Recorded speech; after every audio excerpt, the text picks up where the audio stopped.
There are 3 moments, just 3, that determine if what you're chasing actually becomes something real or just becomes one more thing you used to talk about. And it's not talent. I need you to hear that. Talent's not the thing. It's what you do when it's quiet and you've just messed up and nobody's watching. That's the whole game. And I want to walk you through those 3 moments using a story you might already know, but maybe not this version of it. The story of a guy who had $7 left to his name and somehow built an empire out of sheer stubbornness. Yeah, Dwayne Johnson. But honestly, this isn't really about him. It's about what happens inside you when your plan A just evaporates. I think a lot of people wake up, and before their feet even hit the floor, the world has already whispered, "You're behind. You missed the exit. Maybe this just isn't for you." And you're stuck in this fog where you know you could do something big, but the direction is totally blank. That's a suffocating feeling, not because the goal is far, but because you don't even know if you're still allowed to want it. But here is the shift I need you to sit with for a minute. That emptiness isn't an enemy, it's a blank page. It's terrifying, but it's also yours. Back in 1995, this guy Dwayne was a college football player with a ton of promise, and then, basically overnight, the floor disappeared. A back injury, his playing career gone. The girl he thought he'd marry, she left. He was sleeping on a mattress he found by a dumpster, or sometimes just in his car. And to make a little money, he cleaned horse stalls. I mean, literally shoveling manure. His #1 dream had a funeral, and he was sitting in the front row. He didn't sit around demanding the universe apologize, he just went quiet. And that's when he stumbled onto the first thing I want to talk about. The work you do in the dark. See, here is the trap. We want the applause before we even pour the concrete. We want the perfect body in 1 month, the business exploding in the first week. We want someone Agneto notice that we're trying. And when that recognition doesn't come fast enough, we walk away. But the truth is, success is almost all underground work. Nobody cheers for a hole in the ground. Nobody sees the anchor bolts you're sinking into concrete at 5 a.m. If your engine only runs on other people's validation, the whole machine dies the moment they look away. Dwayne didn't build his temple in a spotlight. He built it covered in dirt and sweat, in complete silence. Can I just be honest? There was nothing romantic about it. It smelled. It was lonely. And most days, it probably felt like he was just wasting his time. And that's exactly the spot where most people pack up and go home. Not because the dream's impossible, but because the silence of the process terrifies them more than quitting ever does. So, here is what I want you to try. Just for the next 72 hours. I'm not asking for a lifetime. 3 days. Enter what I call foundation mode. Do the work and show absolutely no one. Train without a story. Study without a photo.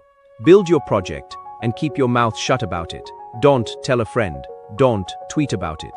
Seek the connection to the effort itself, not the reaction it gets.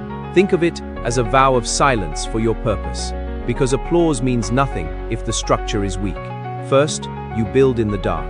That's moment 1. Okay, the second moment, this one's about the word no. And man, I get it. When you hear no, it feels like a wall. But it's not. It's a signpost. When football was ripped away from Dwayne, it wasn't just a random tragedy. It was a brutal, surgical redirect. His body couldn't take the hits anymore, but his presence's whole energy was meant for a much bigger ring. The rejection you're feeling right now, the one that's still tender, it's doing the exact same job. It's not blocking you. It's pointing you to the arena where you can actually hold the weight of your own dreams. I need you to really hear this part. Your plan failed? Good. Seriously, good. Life doesn't want you pacing around in a waiting room, hoping for a do-over. It wants you out there where you actually belong. This is inner tea, some fluffy everything happens for a reason nonsense. This is mechanics. You get redirected because you were heading toward a wall you couldn't see.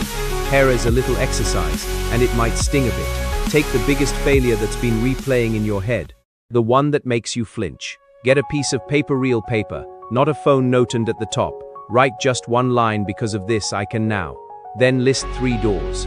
3 possibilities that only exist because the first door got slammed in your face. And don't cheat by writing fake positive stuff. Really dig. The universe doesn't shut a front door without blowing open a back gate. Your job is to stop staring at the locked entrance and start walking toward the open field. Now, The third moment is probably the one nobody wants to talk about because it sounds angry, it sounds ungraceful. But it's the fuel that kicks in at 4:30 in the morning when your whole body is begging you to stay in bed. Surround yourself with people who love you, and a lot of times they'll try to protect you right out of your destiny. Be realistic, have a backup plan. Don't you think you're chasing something dangerous? It sounds like care, but it's sabotage wrapped in a hug. Dwayne Johnson had this coach in Canada who cut him from the team and basically told him he was worthless, useless, gave him nothing.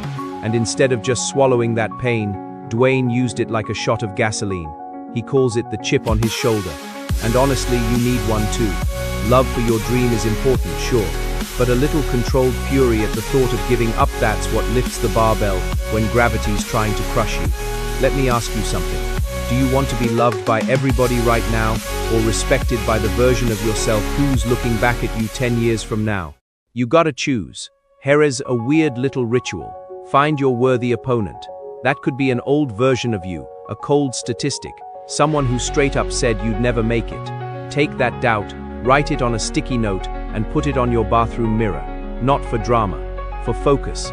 Every morning, your mission isn't just to be productive. It's to prove that voice wrong. It's not hate, it's precision fuel. It's an anchor that keeps you honest when the comfort of sleep is pulling you back under. So we've got these three things now. The work in the dark where nobody's clapping. The redirection through rejection that you first resented but now you see as a guide. And the fuel of someone's doubt that lights a fire under you when motivation runs out. That's the map. But honestly, a map doesn't do a single thing if you don't have an engine. And the engine is a system. Daily clarity. A method that doesn't care how you feel. So many people keep waiting for a sign from the universe. If that's you, stop waiting. This right herethis momentis your sign. The real question is what you'll do when the screen goes dark. If you want to move out of motivation and into actual execution, I've put a link to our community in the first comment. It's a place where we don't celebrate good intentions.